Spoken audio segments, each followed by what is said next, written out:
clonados, pirateados, robados, bueno, con el beneficio sentimental de que seremos leídos. Tú tienes la necesidad de tener una fotocopia de un libro porque no tienes los recursos para comprarlo. Realmente hay mucho libro pirata y se mezcla y se confunde con el libro robado.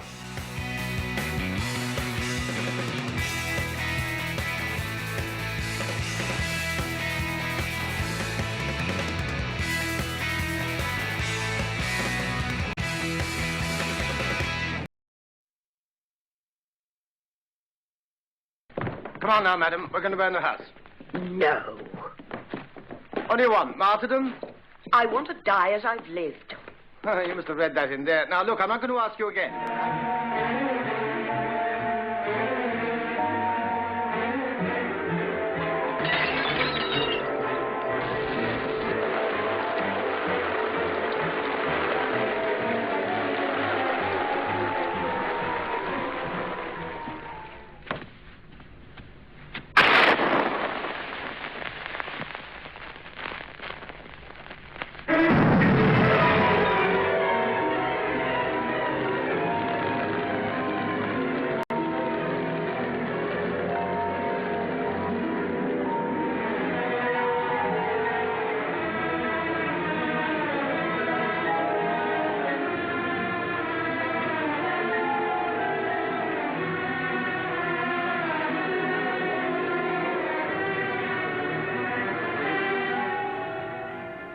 Muy buenas noches, estamos una vez más en su programa El Observador y hoy tenemos un tema muy sabroso, muy interesante, pero también que causa preocupación.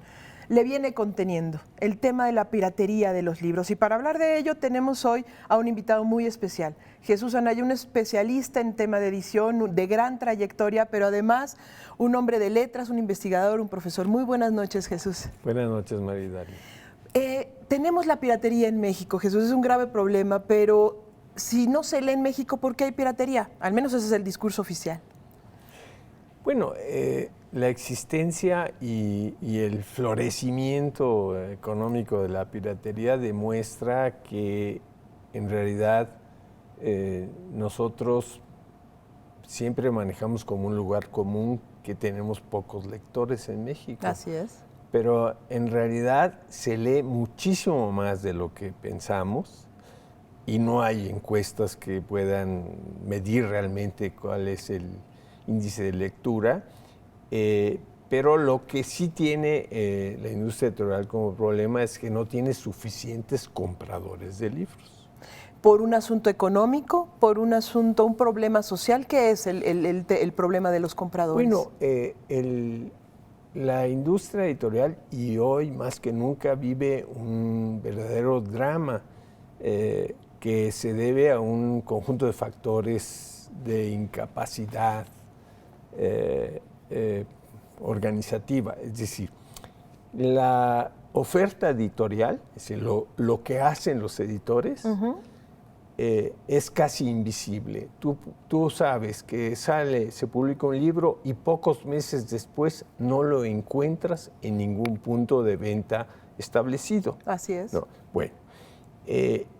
Esto va con una demanda de la sociedad, una demanda amplia, a pesar de lo que se diga, y entonces se produce este vacío, que en economía no puede haber vacíos. Entonces, ese vacío parcialmente lo viene a remediar este gran negocio del crimen organizado, que es la piratería.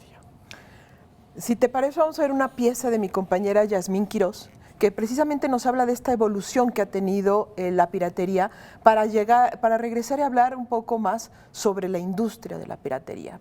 Vamos a verla. Los escritores quieren lectores, los lectores quieren libros. ¿Cómo? Vaya usted a saber. En un país que aparece siempre en los últimos lugares de lectura, es increíble que en el juego de la demanda haya florecido la piratería. Esa copia apócrifa de libros, visible en el papel, el peso, los colores y sobre todo en el precio. La parte del negocio en realidad a mí no me corresponde, le corresponde a los editores que amablemente han aceptado mis libros Y es responsabilidad de ellos salvaguardar con mecanismos, en este caso electrónicos ahora, que mis libros no resulten hackeados, pirateados, clonados en Tepito. Mi responsabilidad es escribir todos los días, levantarme, quitarme todos los tedios y todas las angustias y todas las pendencias y todas las tribulaciones y tratar de cuajar un párrafo. Paco Ignacio Taibo II y la incómoda experiencia de encontrar sus libros ilegalmente copiados. No me atrae la idea de estar trabajando para cuates que viven en las sombras y que son igual de... No tienen vocación social, no lo hacen por abaratar el precio de los libros. Si la tuvieran, entonces estaría dispuesto incluso a negociar. ¿Sí? He regalado muchas veces mis derechos de autor a lo largo de la vida y de los países. Debo tener 30 o 40 libros que regalé mis derechos de autor a una editorial o a un colectivo. Pero bueno, fue un pacto de ciudadanos sonriendo.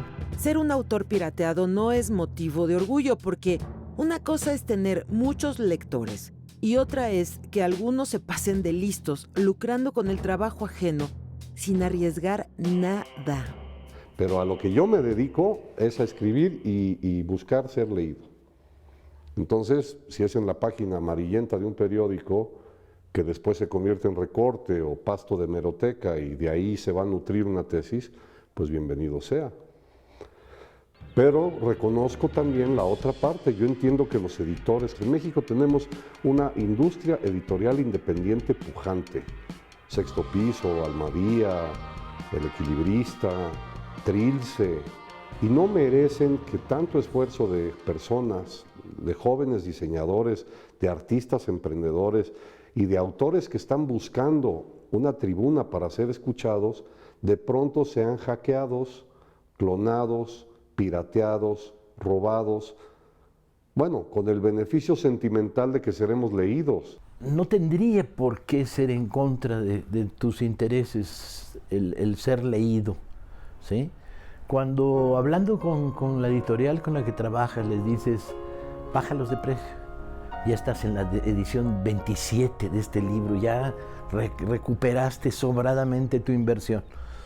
Bájalos de precio y no me pagues adelanto, págame después de que se venda, ¿sí?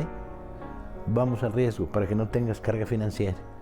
Y la editorial dice, vas a tener muchos más lectores, sobre todo en una sociedad como la nuestra, donde el precio es un obstáculo para la lectura.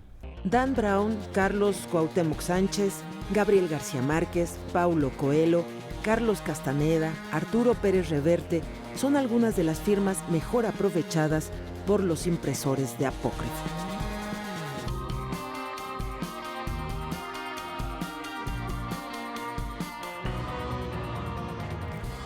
Hablaba en la nota de quiénes son los más pirateados. En tu experiencia, Jesús, ¿cuál podría ser el autor o el libro más pirateado en este país?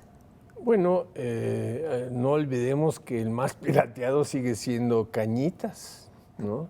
Y Carlos Cuauhtémoc Sánchez. Es decir, los bestsellers, digamos que la división de negocios del crimen organizado que descubrió que en México era buen negocio la piratería, tienen un sentido de mercadotecnia mejor que el de los editores, porque saben cuáles son los libros que desde luego se van a vender en cualquier lugar saliendo del metro.